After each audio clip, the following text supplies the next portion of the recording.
tiện tông thì những cái phương của luôn những cái rộng sân ta thẳng vào đi thì là បានគូ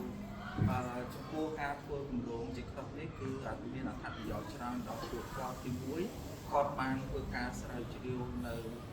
ខ្លឹមសារឯកសារថ្មីៗបាទទី2គឺគាត់បានយកពី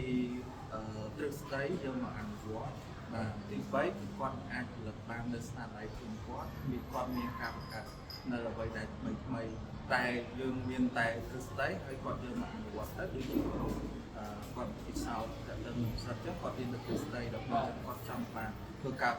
ពិសោធន៍ជាក់ស្ដែងហើយគាត់អាចនឹងមានគំនិតមួយថានឹងរើអ្វីដែលថ្មីចំការគាត់អាចរើគំនិតនោះអាចបង្កើតថ្មីសម្រាប់ថ្ងៃក្រោយទៅគាត់អាចឈានទៅដល់ការផលិតជាថ្នាំសម្រាប់ព្យាបាលជំងឺផ្សេងៗដែរជាគម្រោងអាជីវៈជាបាទចំពោះការធ្វើការនៃក្រុមឃើញតែគាត់ពីគាត់យ៉ាងម៉េចទៅបាទនៅក្នុងការងារគម្រោងនេះគឺវាមានសារៈសំខាន់ដល់ពួកគាត់បើសិនជាពួកគាត់អត់មានការសហការគ្នាអត់មានការចេះជួយគ្នាអត់មានការសាមគ្គីទេទៅគម្រោងរបស់គាត់គឺអត់ទទួលបានជោគជ័យទេអញ្ចឹងនៅពេលដែលពួកគាត់ចេះសហការគ្នាចេះជួយគ្នាចេះសាមគ្គីគ្នាគឺគាត់ទទួលបានលទ្ធផលល្អបាទហើយក្រុមរបស់គាត់នឹងទទួលបានជោគជ័យហើយនឹងស្នាដៃរបស់ពួកគាត់គឺទទួលស្គាល់ពីគណៈគ្រប់គ្រងសាលាដូចជាគណៈកម្មការវិនិច្ឆ័យគម្រោងហើយគាត់នឹងទទួលបានពួកពីគ្រូតែវិនិច្ឆ័យរបស់ពួកគាត់អញ្ចឹងគាត់ទទួលបានជោគជ័យច្រើនជាចំណុចចុងក្រោយក្នុងការដែលគាត់ធ្វើការជាក្រុមគាត់ធ្វើការពិសោធន៍គម្រោងនេះហើយពេលដែលគាត់ចេញជារបាយការណ៍ធ្វើរបាយការណ៍របស់គាត់យ៉ាងម៉េចទៅតាមស្តង់ដារជាណាបាទលោកគ្រូព្រោះដោយសារតែក្នុងមុនយើងធ្វើគម្រោងមួយផ្លឹកមួយគឺពួកយើងបានណែនាំពួកគាត់ពីរបៀបធ្វើគម្រោងនិងរបាយការណ៍ថាយើងត្រូវមានជំហានទៅខ្លះអញ្ចឹងបានដោយលោកគ្រូបានមកតថ្ងៃនេះហើយគឺពួកខ្ញុំបានដាក់plan ឲ្យគាត់ថាត្រូវធ្វើក្នុងសប្តាហ៍នេះគឺជំពូកនេះបាទដើម្បីឲ្យការងាររបស់គាត់គឺទទួលបានជោគជ័យអញ្ចឹងរបាយការណ៍គឺយើងមានប្លង់មួយឲ្យគាត់ធ្វើហើយគាត់ធ្វើការស្រាវជ្រាវហើយគាត់ធ្វើការអនុវត្តទាំងទ្រឹស្ដីនិងអនុវត្តហើយធ្វើជាឲ្យចេញជាផលិតផល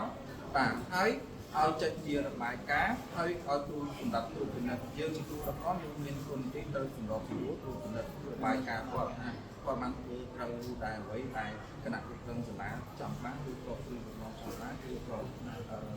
យកតែនយោបាយគាត់ចង់បានដែរអត់បាទអញ្ចឹងបើសិនជា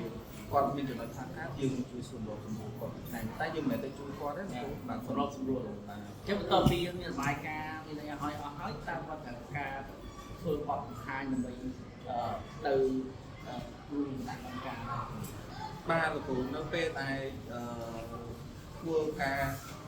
ចប់ហើយគឺនឹងមានការរំវាយតម្លៃពីគណៈកម្មការគ្រប់គ្រងគាត់ត្រូវយកបាទគឺគាត់យកផលិតផលរបស់គាត់ទៅ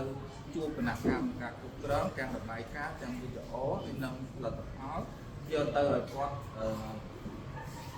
រំវាយតម្លៃបើសិនជាពិតជាគាត់ធ្វើបានមែនឬក៏ជារបស់គាត់មែនអញ្ចឹងពេលគាត់សម្ភាសទៅគណៈកម្មការវិនិច្ឆ័យនឹងដឹងថាពួកគាត់បានធ្វើមែនឬមែនចុះពួកគាត់គាត់ហើយរបាយការណ៍ហ្នឹងគឺគាត់ធ្វើមែនបាទគណៈកម្មការគាត់ដឹងថា